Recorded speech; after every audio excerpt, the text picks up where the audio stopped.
Fala aí, galera, a gente está aqui na base Nayote, a base missionária, onde a gente vai estar construindo aqui uma casa para crianças, uma casa missionária.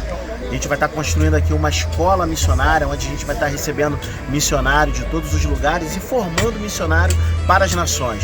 Nesse momento a gente está aqui cavando sapatos para o bloco 1, tá ok? Para o bloco 1. Aqui onde a gente está fazendo um refeitório, estamos fazendo aqui uma cozinha, mas do lado de cá à esquerda, onde você acabou de ver agora, a gente vai fazer o bloco 2, onde vai ter um templo, vai ter salas, e lá no final, a gente vai fazer 2 alojamentos, onde vai caber numa média ali de 100 pessoas. Enfim, a gente está aqui com essa obra que você pode fazer parte. A gente vai gastar em média aqui 15 mil reais. Você pode contribuir de qualquer forma, cara. Você pode contribuir com um milheiro de tijolos, um caminhão de pedra, um caminhão de areia. Se você quiser fazer parte dessa obra missionária, cola com a gente, vem conosco para a base Nayote. Um abraço, meus irmãos. Hebreus 32, perdão. Eu quero começar daí, tá? E aí eu queria continuar nesse ritmo que nós estávamos aqui. Nessa pegada que nós estávamos aqui. Em deixar realmente o fogo de Deus vir sobre as nossas vidas. Eu quero desafiar as crianças hoje sentarem na cadeira e prestar atenção na palavra. Não, mas é na cadeira mesmo. De verdade. Senta ali, Kai, senta ali do lado ali. Quero desafiar vocês agora a ouvir. Estou chamando a atenção de vocês não. É porque eu vou falar uma palavra aqui que eu acredito que vai mexer com todos nós. Eu acredito que vai mexer com todos nós. Tá entendendo? Queria eu poder conhecer a Jesus quando eu estava com meus 11, 12 anos. Eu teria evitado alguns problemas. Mas Deus, graças a Deus, Ele ainda me deu a oportunidade. Eu fui abençoado de conhecê-lo com meus 24 anos.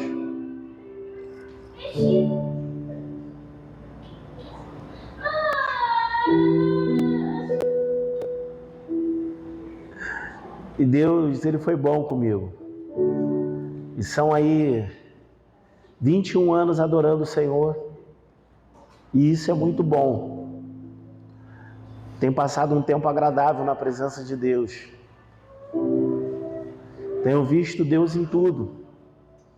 Momentos bons e ruins. Eu tenho visto o Senhor abençoar as nossas vidas. Quando as pessoas falavam antigamente que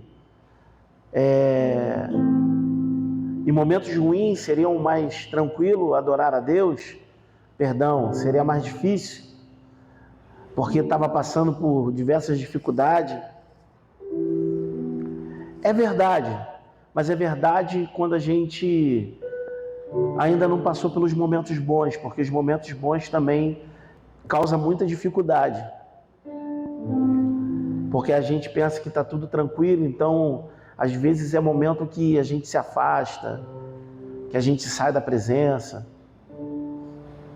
Então é por isso que o apóstolo Paulo, ele disse que ele aprendeu a viver tanto na abundância quanto na escassez. E isso é bem verdade. Cada um nas suas dificuldades, cada um nos seus problemas, aprendeu a adorar a Deus independente das circunstâncias. Eu quero ler uma palavra com vocês que tem mexido muito comigo. Alguns chegaram a ver eu citando essa passagem quando nós estivemos lá no Márcio Valente, mas ele só viu citando, eu preguei sobre outra coisa. Hoje eu quero pregar sobre ela.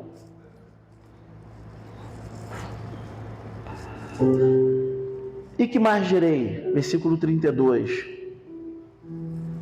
Faltar-me-ia o tempo contando de Gideão e de Baraque, e de Sansão, e de Jefité, e de Davi, e de Samuel, e dos profetas, os quais pela fé venceram reinos, praticaram a justiça, alcançaram promessas, fecharam as bocas de leões, apagaram fogo impetuosos, escaparam do fio da espada, da fraqueza tiraram forças, se esforçaram na batalha, puseram em fuga os exércitos dos estranhos. Até aqui, nesse pedacinho que nós lemos, muita bênção. Você vê Deus com eles. E no 34? Apagaram. No 35, as mulheres receberam os seus mortos pela ressurreição. Uns foram torturados, não aceitando o resgate, para alcançarem uma melhor ressurreição, e outros experimentaram escárnios e açoites, e até cadeias e prisões.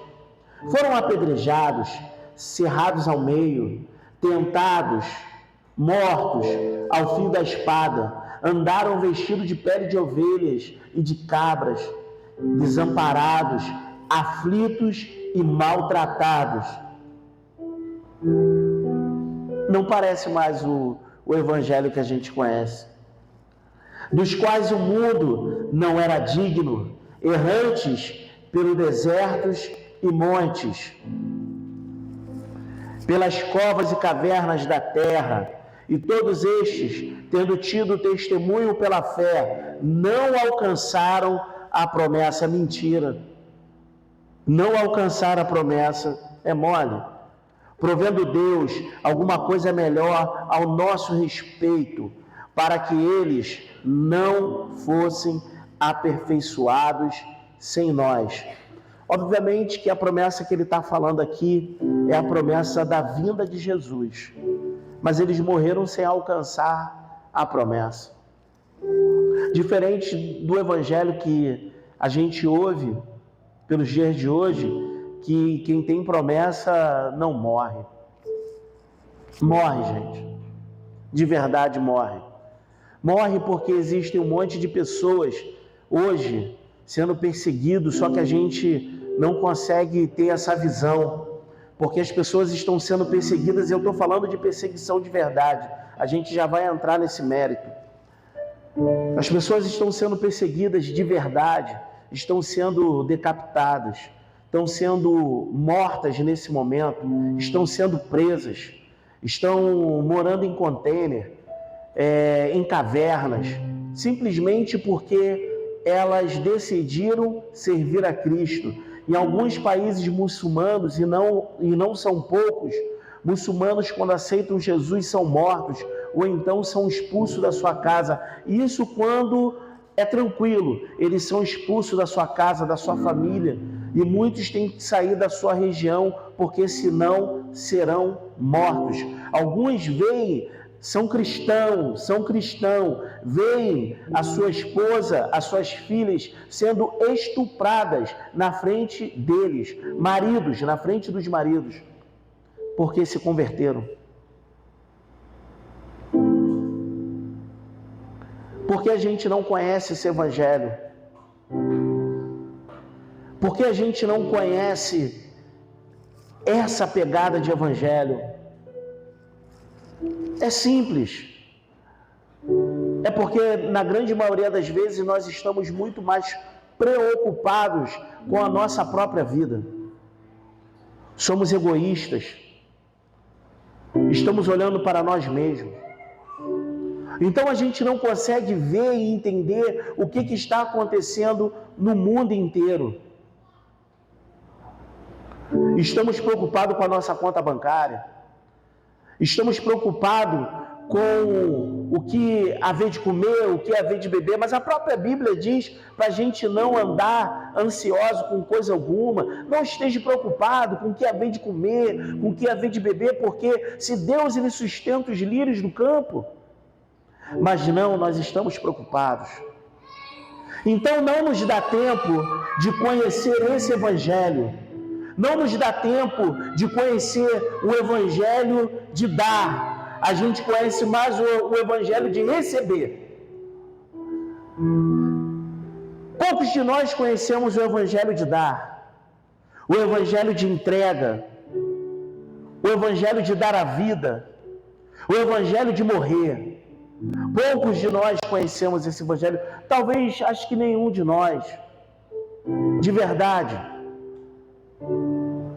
O próprio apóstolo Paulo, ele dizia: eu sou o maior dos pecadores. Então talvez a gente seja, não os maiores dos pecadores, porque Paulo já venceu, é ele.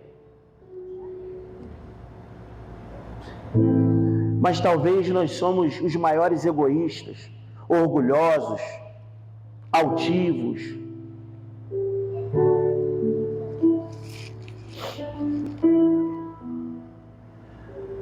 E por que a gente não consegue entender esse evangelho? Porque nos falta um pouco mais de entender sobre a intimidade da presença de Deus.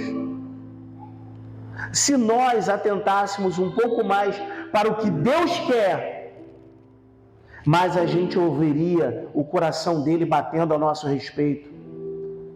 Mais nós ouviríamos.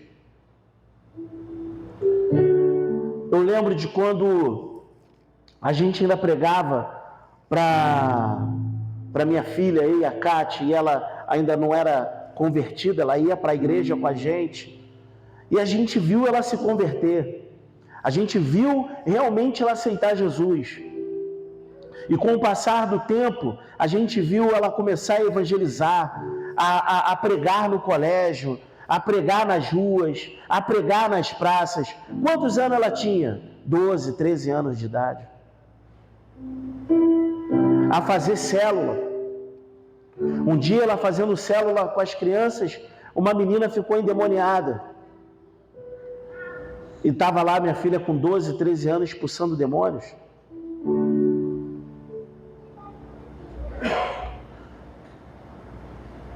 Por que isso? Porque a gente entendeu a entregar um pouquinho da vida mais cedo, a negociar menos. A negociar menos.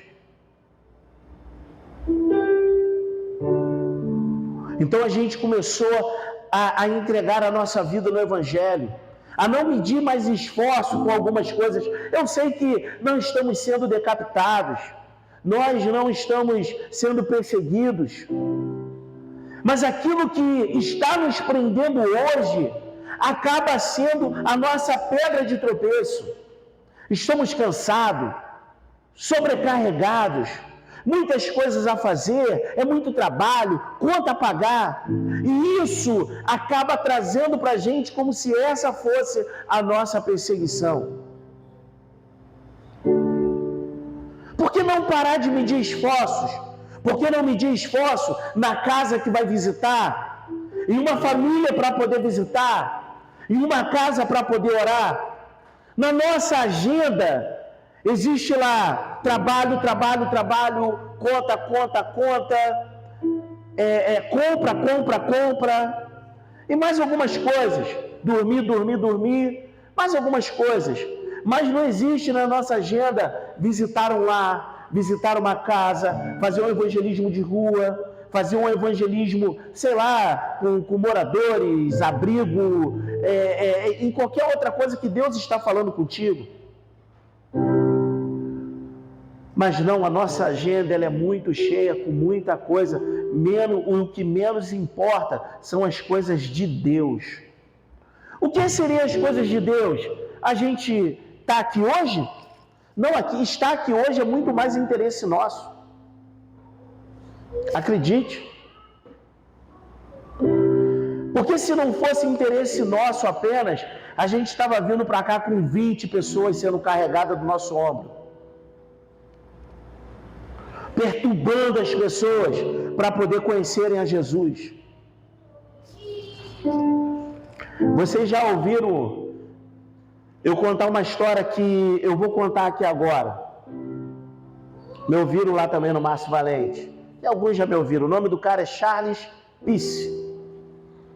Talvez eu tenha falado errado. O homem estava indo de frente para a forca, ia ser enforcado, porque cometeu diversos crimes. E estava lá o capelão junto com ele, e ele caminhando para a forca, e o capelão falando alguns versículos bíblicos para ele. E ele, quando chega bem pertinho da onde ele vai ser enforcado, ele olha para trás e diz o seguinte: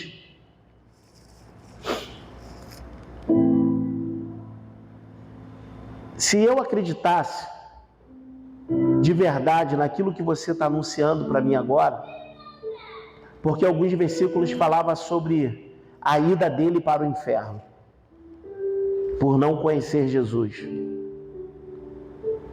E ele diz: se eu acreditasse naquilo que você e a igreja está pregando agora,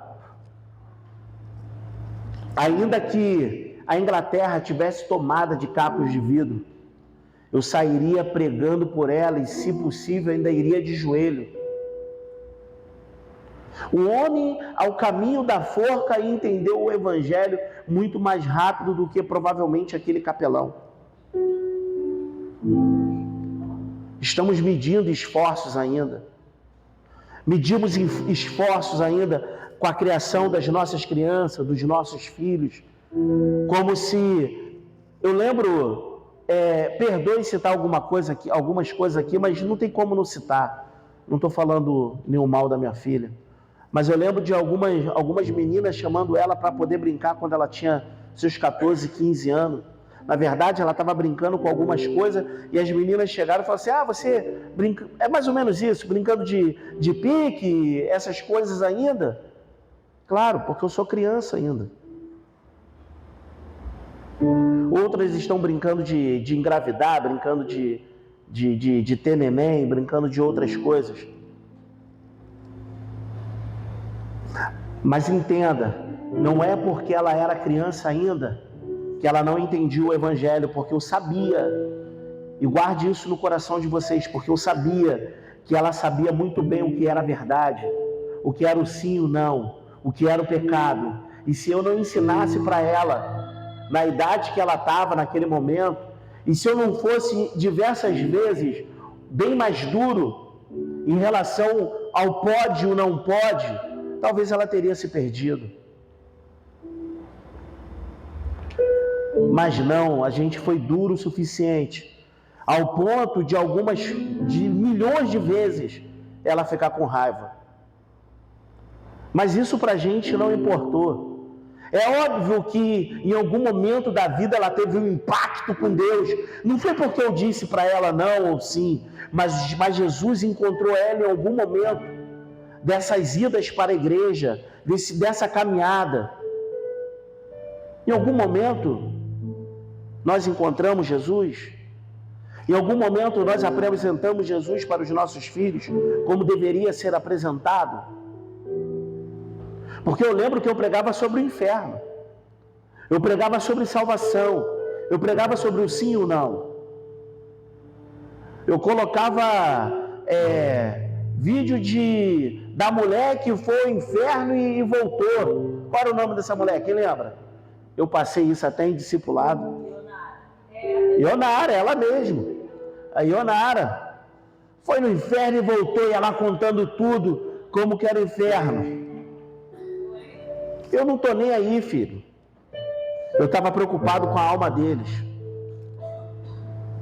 Eu estava preocupado com a alma deles. Então, eu teria que fazer todos os esforços necessários. Eu sei que eu não estou fazendo todos os esforços necessários, mas ainda dentro de mim, no meu desejo é fazer todo o esforço necessário. Então, na minha agenda tem o evangelho, na minha agenda tem a visita, na minha agenda tem célula, na minha agenda tem saída, na minha agenda também tem o evangelismo, na minha agenda também tem missões, na minha agenda tem lá, sábado e domingo em Cabo Sul. Na minha agenda tem isso, e eu não vou medir esforços, porque isso ainda é pouco, isso não é nada. Não é nada do que esses homens fizeram para a gente poder ouvir o evangelho. As mulheres receberam os corpos deles mortos em casa. Não voltaram, pelo menos não vivo. Alguns foram cerrados ao meio, como dizem que provavelmente aconteceu com Isaías.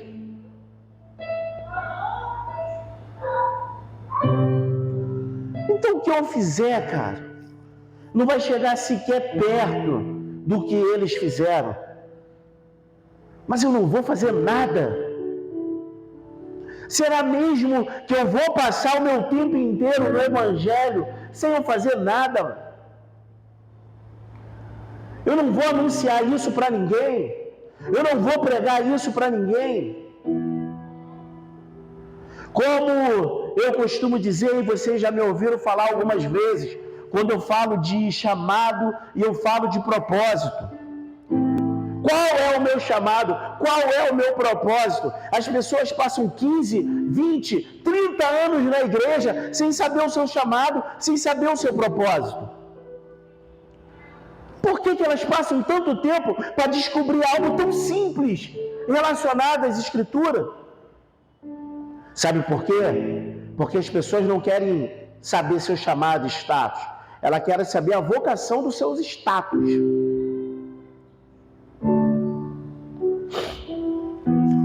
Eu fui chamado para poder pregar a palavra, eu sou pregador. Não, fui chamado para poder cantar, fui chamado para poder tocar, eu fui chamado para dançar, eu fui chamado... Isso é o que você está fazendo como vocação. É só o que você está fazendo como vocação. Talvez você esteja fazendo porque tu goste disso. É só isso. Porque o nosso chamado, ele está baseado em Mateus capítulo 28. Que diz, ide por todo mundo. Ide por todo mundo. E ensinai. Não é apenas ganhar alma, é ensinar. Ensinar a quê? A ser discípulo. Batizando-os em nome do Pai, do Filho e do Espírito Santo. Mas o importante aí é ensinar pessoas a serem discípulos. Então posso eu, em meio à minha vocação, ainda que eu seja um advogado, ainda que eu seja um médico, ainda que eu seja um engenheiro, ainda que eu seja um mecânico, na minha vocação, ensinar, fazer discípulos de Jesus. Ninguém está falando para ir para o Malawi, para ir para Moçambique ou para algum país da Ásia. Não, ninguém está falando sobre isso. Nós estamos falando de que, independente da minha vocação, eu tenho um chamado, e o chamado é fazer discípulos. Porque se nós entendermos isso, verdadeiramente a nossa vida ela começa a mudar. Ensine para as crianças, olha, qual é o seu chamado? É fazer discípulo, é pregar no colégio, é pregar para as crianças. É isso. Não é apenas estudar, não é apenas trabalhar, é anunciar o Evangelho. Um dos grandes trabalhos do Dunamis é feito dentro da faculdade.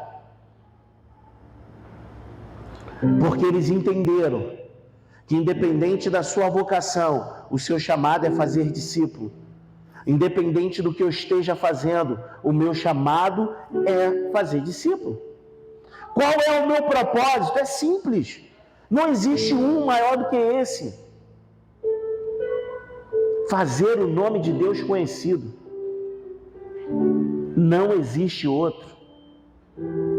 Qual é o intuito do culto?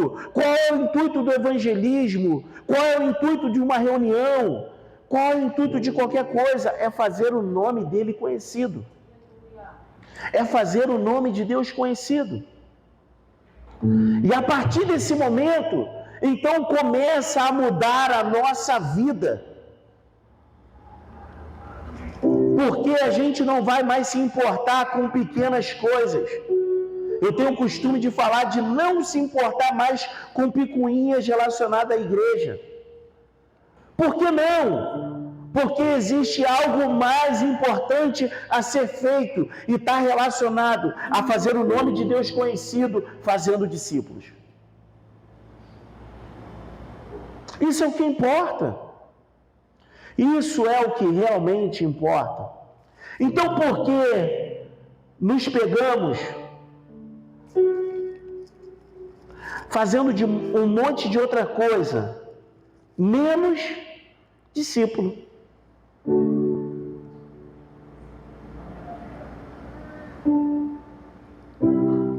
Por quê?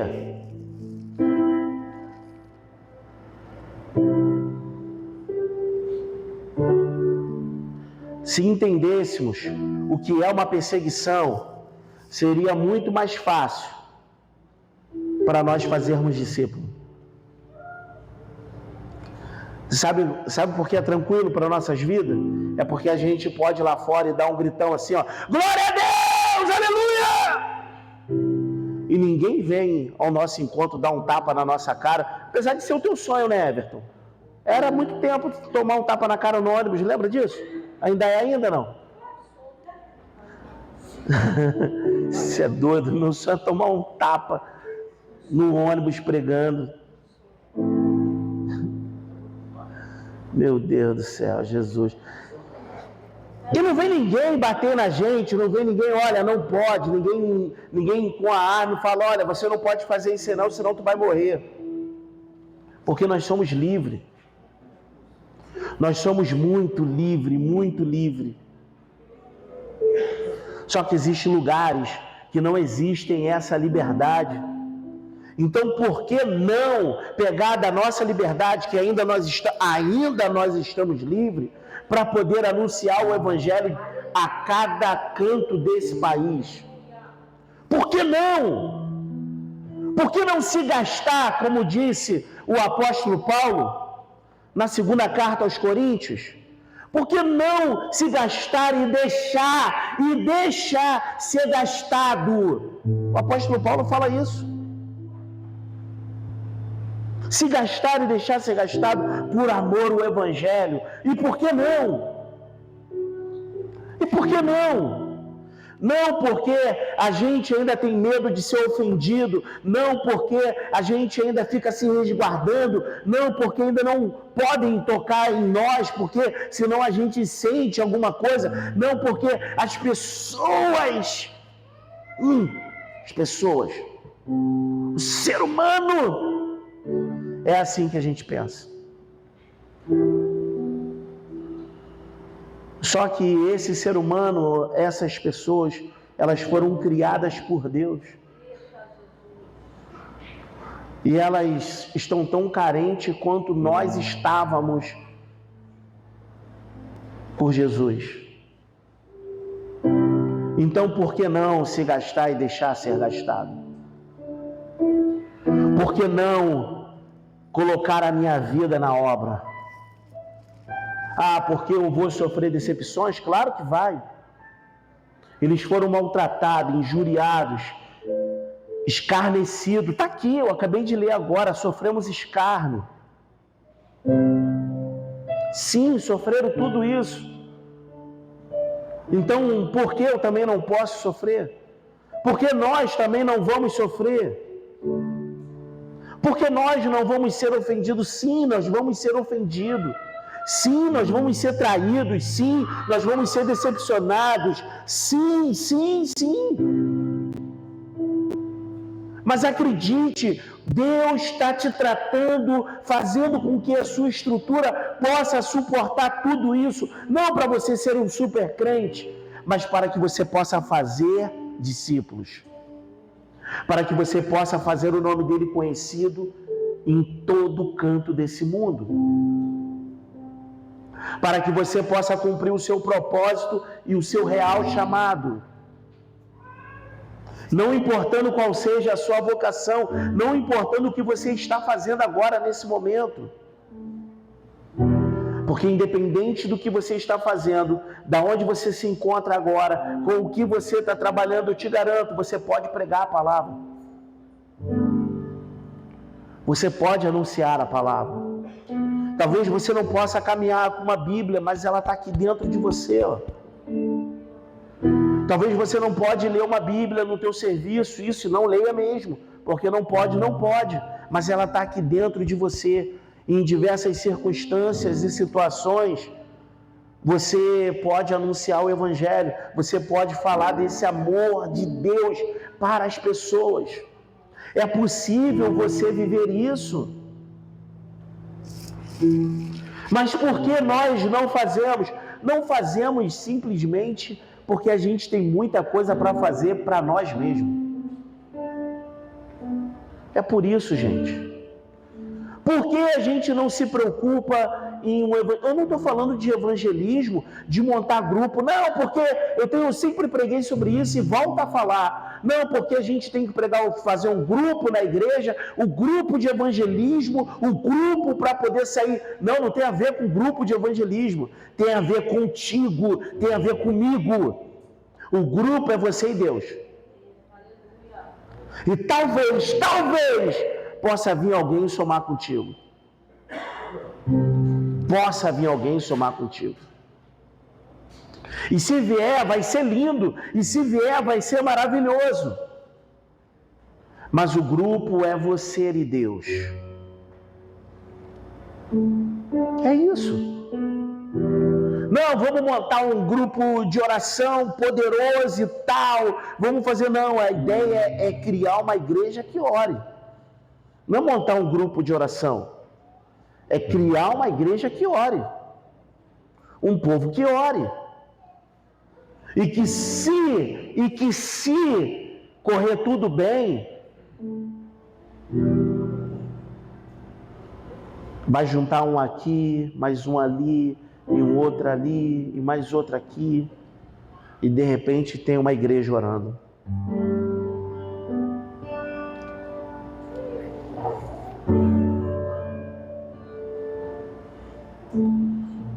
O meu convite para você hoje é: você quer gastar a sua vida?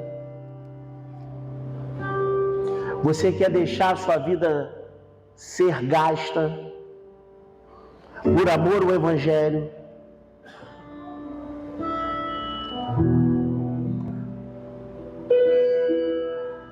Ou o mundo é digno de você?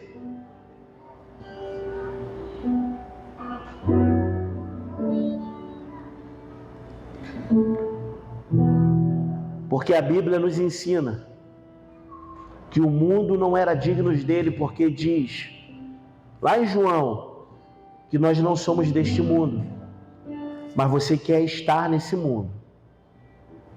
A Bíblia diz, vocês não são desse mundo, vocês estão nele, mas vocês não são deles. Não, mas você quer estar nesse mundo.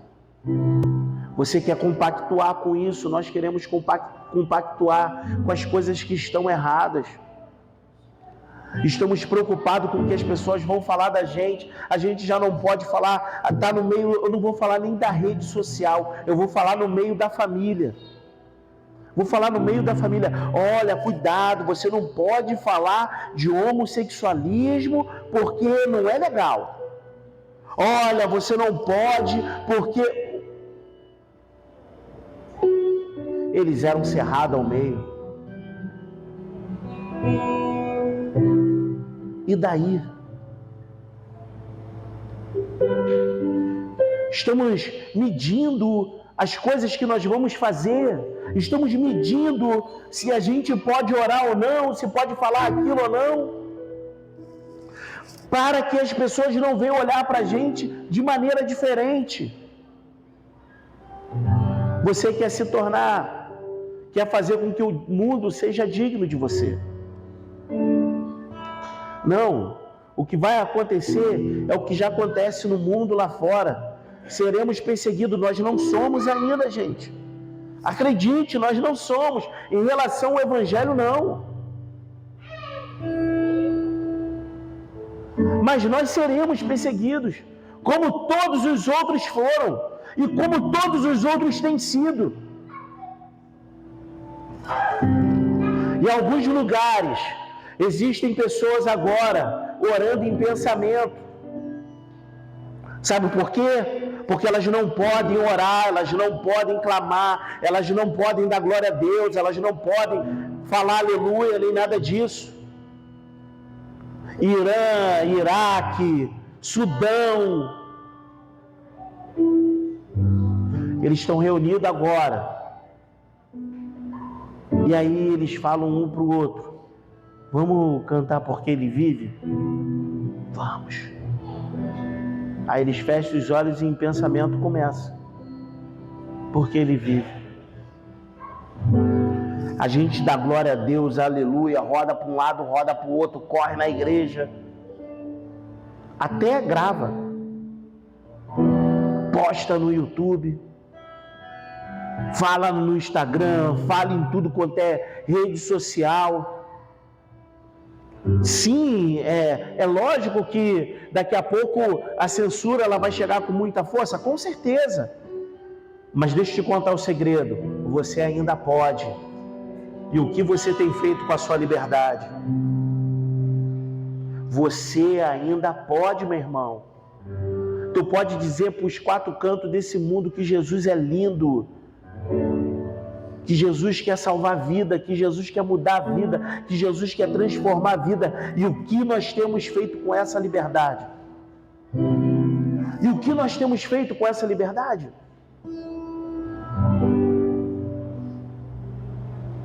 O mundo está esperando com uma grande expectativa a manifestação dos filhos de Deus.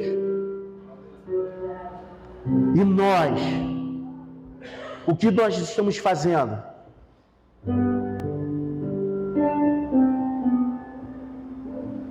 Alguns lugares, as pessoas estão agora, nesse momento, agora, adorando em caverna. Nesse exato momento.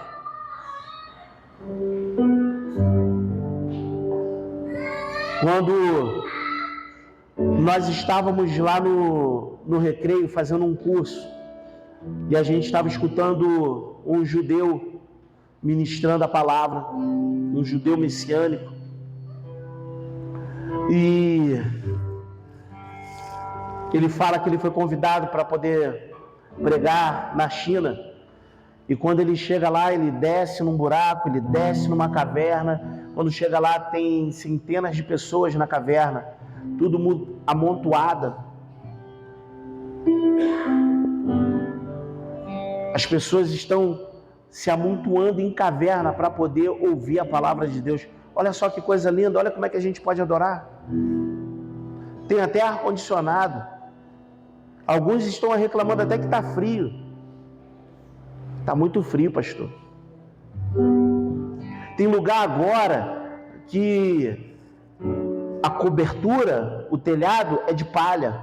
Alguns nem telhado tem.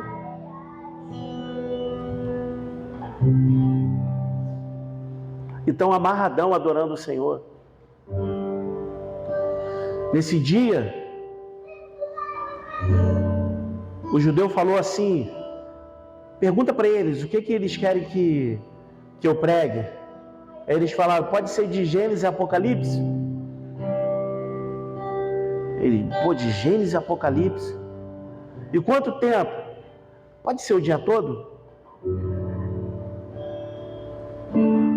Sabe por quê? Porque eles não têm Bíblia. Eles não têm Bíblia. A gente tem Bíblia até no telão. Bota aí no telão, Amandinha, pra gente. A gente tem Bíblia até no telão. Tem noção o quanto nós somos livres? O quanto Deus está contando conosco para essa obra? O quanto Deus tem investido em nós, investido no Brasil, investido no Rio de Janeiro? O quanto Deus tem investido na base Naiote? Para que a gente possa anunciar a palavra dele até de telão, moço. Deus é lindo, Deus é maravilhoso. Deus é muito bom, cara. E diversos lugares agora não tem Bíblia. E as pessoas estão se reunindo em locais escondidos para poder ouvir o Evangelho. O que eu e você vamos fazer? Pega um tempo da tua vida, querido. Bota na tua agenda assim, evangelismo. Visitar uma casa toda semana. Toda semana ir à célula. E quando for, vou levar mais 2 comigo. Bota na tua agenda. E se não tiver nada disso relacionado à igreja, vai você sozinho. Chama mais um contigo, vai de 2 em 2. Eu duvido que você não encontre uma pessoa para andar contigo igual maluco na rua anunciando a palavra. Se perturbe. Se perturbe. Dorme, vá dormir com a sua cabeça cheia de Deus. Bota na tua agenda o Evangelho, porque na nossa agenda tem tudo. Bota, escreve lá no teu quarto: o meu chamado é fazer discípulo e o meu propósito é fazer o nome de Deus conhecido. Escreve isso no teu carro, escreve isso no teu coração, escreve isso na tua sala. O meu chamado é fazer discípulo e o meu propósito é fazer o nome do Senhor conhecido nos 4 cantos dessa terra. E não importa o quanto eu vou me gastar para isso, eu vou me entregar completamente a Ele. Vamos ficar de pé.